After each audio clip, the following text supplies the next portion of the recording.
Hola, bienvenidos a Poder Pensar. Comenzamos hoy, vamos a tener varios temas de actualidad. En un rato vamos a hablar de lo que ha pasado en Brasil con una periodista que estuvo allí en el Mundial hasta hace pocas horas. Vamos a estar con Sebastián Giovanelli en el cierre haciendo un balance también de lo que ha sido la presentación uruguaya en este Mundial de Brasil. Pero comenzamos hablando un poco de política y en este caso vamos a recibir a la senadora Lucía Topolansky. Gracias por acompañarnos. En estas horas se ha conocido, senadora, la rendición de cuentas que ha presentado el gobierno en el Parlamento Todavía el lunes pasado. no he mirado ni uno de los papeles porque va a la Cámara de Diputados en primera instancia. Esto ha generado cierto revuelo, por lo menos a nivel político.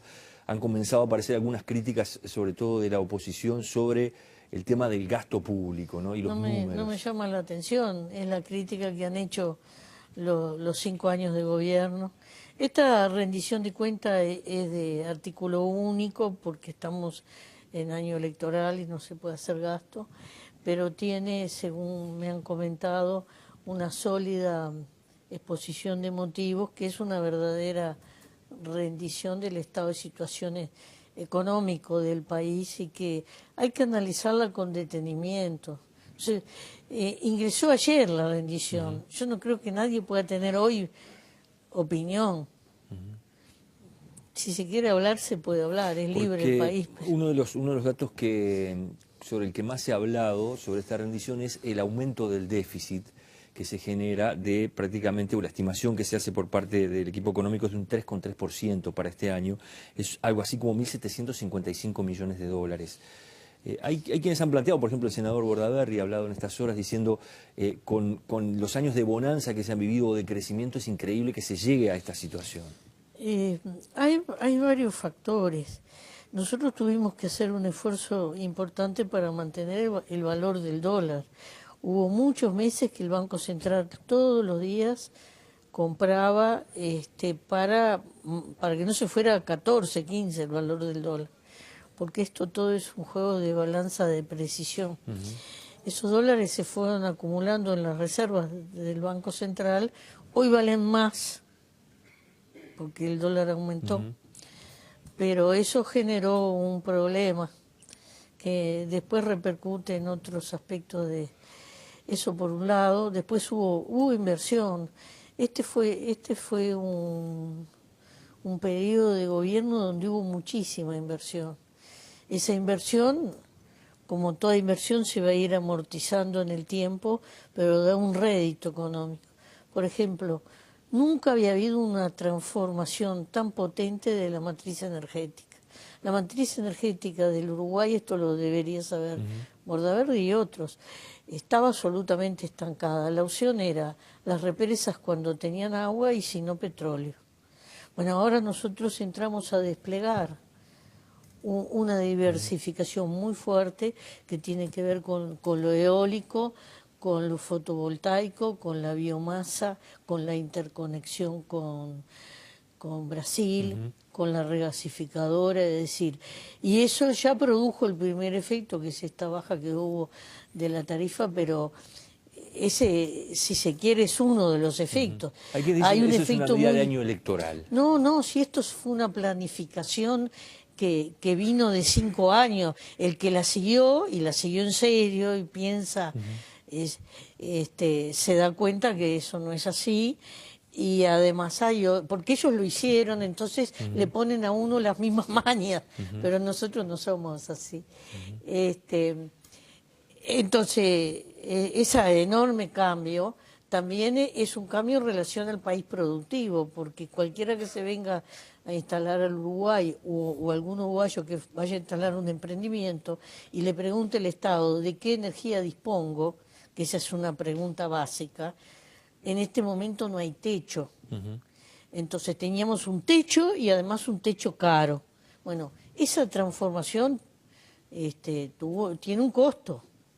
Ni que hablar obras grandes como la planta desulfurizadora de ANCAP, que nos evita respirar al día toneladas de azufre. Además, el azufre que se evita también se procesa. Ese parece que va a ser también otro tema de campaña, ¿no? El déficit de ANCAP y la figura de Sendic ahora como candidato a vicepresidencia. Es lógico que quieran pegar, yo no le doy demasiada importancia, pero las empresas públicas en este momento han tomado la delantera, son las empresas más importantes del país, superan a la empresa privada más importante que es Bonaprole, y son públicas, porque entre otros el Frente Amplio peleó para que fueran públicas. Los blancos, en su momento, el gobierno de la calle las quiso privatizar. Hoy el panorama del Uruguay sería muy distinto con todas las empresas públicas privatizadas. Eso debemos recordarlo. Ahora, hay quienes plantean tenemos también una solidez en las empresas públicas, una enorme solidez, un desarrollo. Estamos desarrollando la fibra óptica en todo el país. Hay cambios que son estructurales y que son profundos. Y son todos de estos 10 años de gobierno. Hay por allí también un planteo que han hecho desde la oposición. Se habla del ingreso de funcionarios públicos durante los gobiernos del Frente Amplio. Hablan allí de un aumento de casi 12.500, que se suman a 50.000 que han ingresado en el gobierno del Frente Amplio. Las cifras son siempre confusas de parte de la oposición, porque nosotros lo que hicimos fue regularizar muchos funcionarios. En un momento dado se prohibió el ingreso a la función pública por la puerta, pero se ingresaba por la ventana, contrato de esto, contrato del otro. Eso generó un caos administrativo.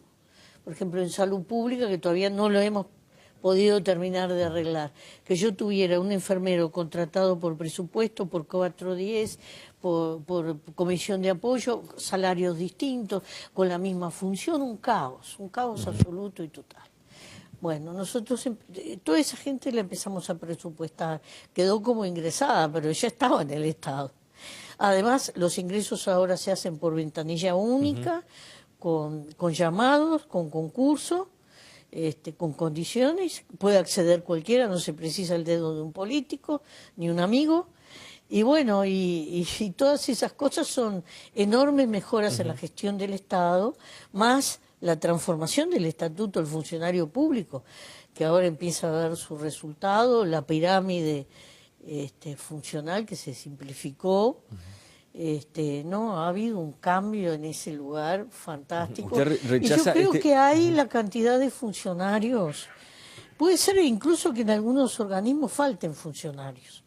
Yo le voy a poner un ejemplo para que usted se dé cuenta. La DINAMA, que es un organismo estratégico cuando pensamos en país productivo. Cuando no había país productivo, los gobiernos anteriores al frente, no se precisaban permisos ambientales. La DINAMA funcionaba en un apartamento con 7 o 8 funcionarios. Hoy tiene un enorme edificio y un montón de funcionarios porque hay que autorizar cada proyecto. Y se precisan técnicos, y se precisan funcionarios que hagan el estudio, y entonces, ¿qué? ¿Volvemos a lo de otro? No inversión, no autorización de la DINAMA, por tanto, 7 empleados, no sé.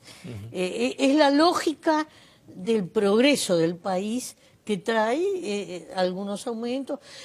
Hay otra cara, discúlpeme senadora, que es, por ejemplo, que se habló en su momento mucho en la izquierda, que es la cantidad de gente que tiene hoy las Fuerzas Armadas, o que sigue teniendo se ha las Fuerzas venido Armadas. Reduciendo. Igual sigue siendo un 10% de los funcionarios públicos, ¿verdad? Desde que alguna gente de la izquierda, yo no estoy en esa posición, vamos a aclarar, porque el programa del Frente no tiene esa posición. Y yo estoy con el programa del Frente Amplio. Primera precisión que le hago. Segunda, el número efectivo de las Fuerzas Armadas, desde el año 85, cuando empieza este periodo democrático, bajó todos los años, hasta el día de hoy. Nosotros siempre dijimos que íbamos a hacer una serie de reestructuras que la hemos hecho, todavía nos falta, hicimos la ley de defensa, todavía nos faltan las cartas orgánicas, es verdad, porque no es sencillo, son un lote de funcionarios públicos que yo, si decido, como alguien puede decir hipotéticamente, eliminarlos, tengo un montón de profesionales, que es la oficialidad, y un montón de funcionarios públicos, que es la tropa que le tengo que dar otros destinos. En su momento se dijo que las Fuerzas Armadas funcionaban como una especie de seguro de desempleo en el Uruguay. En su momento funcionó porque las tasas de desempleo eran altísimas. Pero ahora no es así. La Fuerza Armada ha tenido el problema que ha tenido llamados que le quedan vacantes. Pero además hemos reducido notoriamente los efectivos y hemos ganado en efectividad. ¿Por qué nosotros precisamos unas Fuerzas Armadas muy tecnificadas? Por lo siguiente. Hemos peleado en los organismos internacionales para tener un territorio marino mucho más grande y hemos ganado en eso. Pero ese territorio está bajo nuestra responsabilidad. ¿Quién lo va a cuidar? ¿Quién lo vigila? ¿Quién opera si hay un accidente? La Marina. Que no tiene muchos recursos y tiene barcos incluso que muchas veces no los puede sacar. La tenemos con el presupuesto recontra justo. Tenemos un espacio aéreo y hemos incorporado radares y demás, que hay que cuidarlo y fundamentalmente esto tiene que ver con el narcotráfico y que se ha hecho muy eficiente ese cuidado del espacio aéreo. Y después tenemos el cuidado de fronteras y donde se ha reducido más el personal es en el ejército de tierra porque incluso se ha cambiado el diseño. Entonces ustedes sabrán que se han trasladado cuarteles que habían quedado en la zona urbana de Montevideo, se han trasladado, se han fusionado cuerpos, y después está todo el servicio de emergencia. El servicio de los comités de emergencia departamentales y nacional tiene un componente importantísimo que son las Fuerzas Armadas. Eso está la participación internacional en las misiones de paz, así que yo creo que no es ni desmedido. ¿Se puede seguir ajustando? Sí, se puede. Pero no es una prioridad. Y lo vamos a hacer, lo vamos a hacer con sencillez como lo planteamos en nuestro programa. Pero no es un drama ni mucho menos. Yo soy de las que pienso que se precisan Fuerzas Armadas, porque está el otro pensamiento, ¿no?